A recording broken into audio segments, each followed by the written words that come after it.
A while ago, I made a video about former NBA studs who vanished. It did pretty well, so I decided to make a part 2. In this video, we're gonna take a look at more former NBA studs who were once very promising and very good players. But it seems like they all of a sudden dropped off and nobody cares about them much anymore. What happened to these guys? How did their careers suddenly vanish? How's it going, folks? My name's Andy, but before we start, this video is sponsored by NBA Top Shot. What is it? It's the future of collectibles, the first officially licensed digital collection from the NBA. Over 500,000 collectors, including NBA players too, have purchased a pack or a moment on NBA Top Shot. You might be wondering, why would I buy a highlight when I can watch it on YouTube for free? Well, it's not about watching the highlight, it's about collecting, owning, and trading the best moments from NBA history on an open marketplace. There's a scarce number of these moments, and the super rare ones cost a lot. Some highlights have sold for 6 figures, while others are more affordable. There are thousands of trades every day for $20 or less, even those from NBA superstars. One of the best moments available on the marketplace include this one. Steph Curry hits a layup to break the Warriors' franchise scoring record. Or Anthony Edwards' legendary dunk on Utah Watanabe. Using my link, you can get $50 credit back after your first purchase in the marketplace. Link is also in the description below. Number 7. Otto Porter Jr. Back in the day, well, not even back in the day, it wasn't that long ago when the trio of Wall, Beal, and Porter were the young faces of a budding franchise. This core of players led the Wizards to consecutive playoff appearances, where they looked like a dark horse contender. Granted, they were never actual contenders, but they were young, they were hopeful. The franchise was hopeful. Their rebuild was deemed a success, and all of them were drafted and developed in DC. Porter, at his peak, was one of the most efficient players in the league. A 44% three-point shooter. An incredible off-ball player who fit in perfectly with Wall and Beal, both of whom were more ball-dominant. The Wizards believed Porter was a cornerstone for the future. Even to the point where they matched a 4-year, $106 million offer from the Nets in order to keep him. Unfortunately, soon after, Porter stopped making those astronomical leaps we got accustomed to. Plus, the Wizards were in disarray and wanted to make a change. By the time he got traded to Chicago, he suffered a nagging back injury that severely hampered his production. Then, when he got traded to Orlando, he barely played due to a foot injury, a problem that has plagued him before.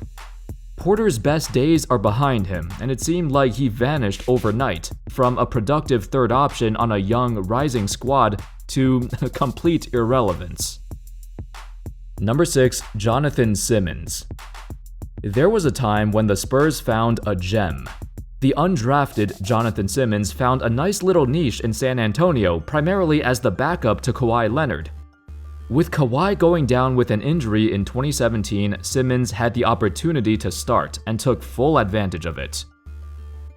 While the Spurs still got swept, Simmons averaged a respectable 15 points per game and showed flashes of brilliance in that series. On the big stage, he performed and made himself a recognizable name. For his efforts, the Magic rewarded him with a 3-year, $20 million contract. But shortly after, he was gone. In just 4 years in the NBA, Simmons went from a success story to completely out of the league. So, what happened?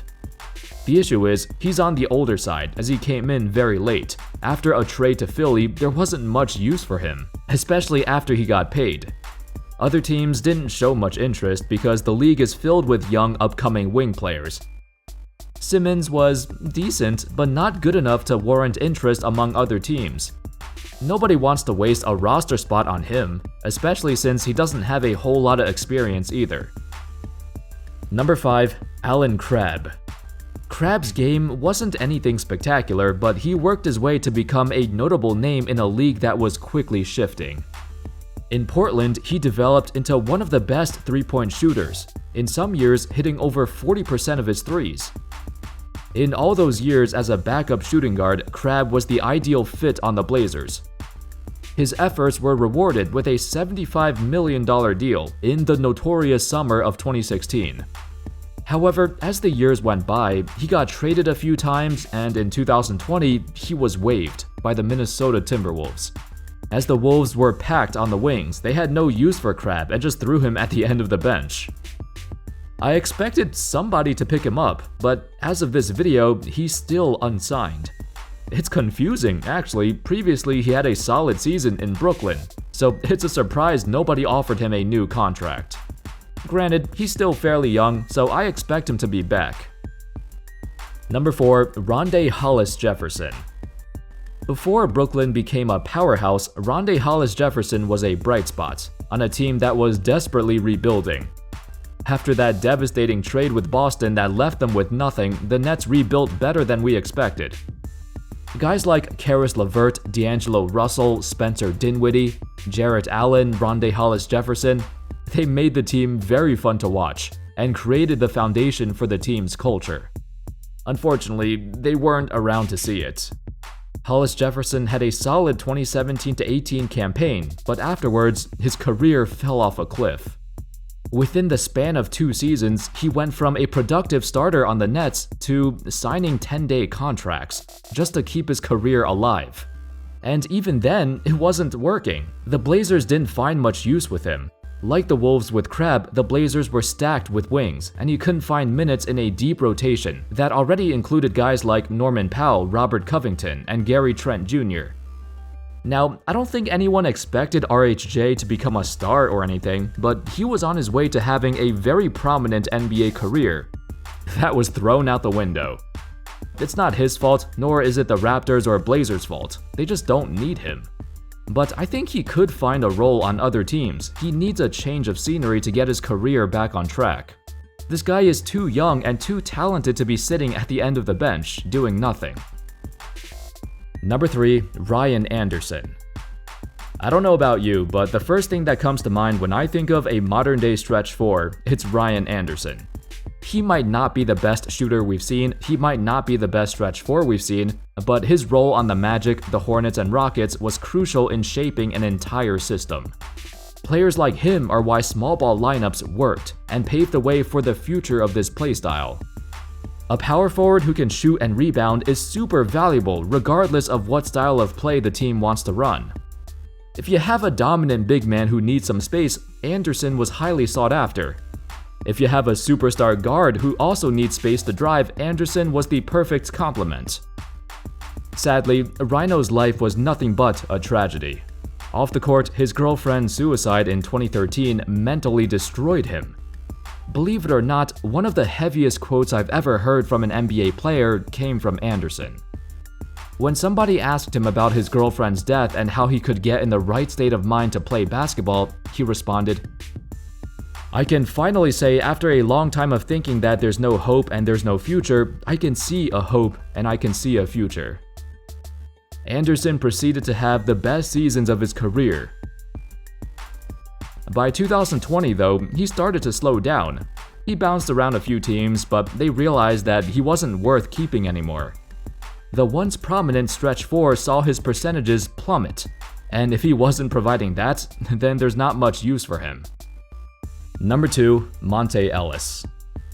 We've got some older guys on this list too. It's been a while since Monta Ellis played in the NBA. 2017, in fact. But at the age of 31, Ellis played his final NBA game. Back then, I remember it was kinda surprising that no other teams were interested. A few years prior, he was the second leading scorer on the Mavs, a 50-win playoff team. Then, when he signed with the Pacers, it was a very notable acquisition, someone who could take the pressure off of Paul George. That contract he signed was for 4 years, $44 million. But after just 2 seasons in Indiana, he got waived. Nobody gave him another chance since then. Ellis always reminded me of Lou Williams, and I assumed he would become a similar player like Lou as his career progressed. You know, an undersized shooting guard coming off the bench to make some plays and score some points, to prolong his career. But compared to Lou, Ellis relied much more on his athleticism and speed, both of which were drastically worse as he got older. He couldn't keep up with the rest of the league, and he wasn't as crafty as you think. It didn't help that Glenn Robinson III took his starting spot in Indiana, and it's not like he's that good or anything. When that happened, Ellis knew it was time to go. The good news is, I don't think Ellis will ever be forgotten. He will be forever remembered as the guy the Warriors almost kept instead of Steph Curry. There was a time when they struggled to choose which guy to keep and which to trade away for Andrew Bogut.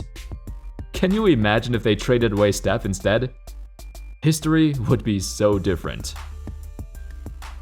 And at number 1, Joakim Noah.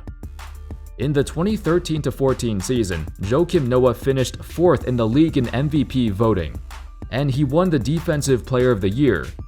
At 28 years old, smack dab in the middle of his prime, Joakim Noah was simply incredible, one of the best all-around versatile players in the league. Less than 2 years later, he became a laughingstock. It was one of the harshest regressions we've seen in NBA history. He was a good defender, a great passer, and an even better leader. He carried the Bulls while Derrick Rose was hurt. However, in the 2016 offseason, Noah signed a 4-year, $72 million deal with the Knicks. That contract, even at the time, was considered by most media outlets as the worst signing in Knicks franchise history. The Knicks know a thing or two about signing washed-up players to massive deals, but it's not Noah's fault he accepted the offer. It was ridiculous to begin with. But considering that at the time he recently won Defensive Player of the Year and he was really freaking good, I don't think it's as ridiculous as the media put it. What exactly happened in New York that caused his ultimate downfall? According to him, this is what happened. I had shoulder surgery on my left side before I signed the deal, then I had 2 surgeries that year, and then I had the drug suspension. I think these are all life lessons. It was a tough time for me mentally. Failing like that on a stage I really wanted to do well in, I take responsibility. It took me a while to digest that. Not only that, but he had a difficult relationship with former Knicks executive Steve Mills, when he publicly showed his displeasure for signing Noah. It was an all-around disaster in New York, and there was no recovering from that. In March of 2021, Noah announced his retirement. And those were 7 more former NBA studs who vanished. Let me know your thoughts. Which players do you think could make a comeback and regain what they lost? What other players can you think of who might drop off in the near future? Thank you all so much for watching. I hope y'all enjoyed the video, and of course, as always, I'll see you next time. Peace.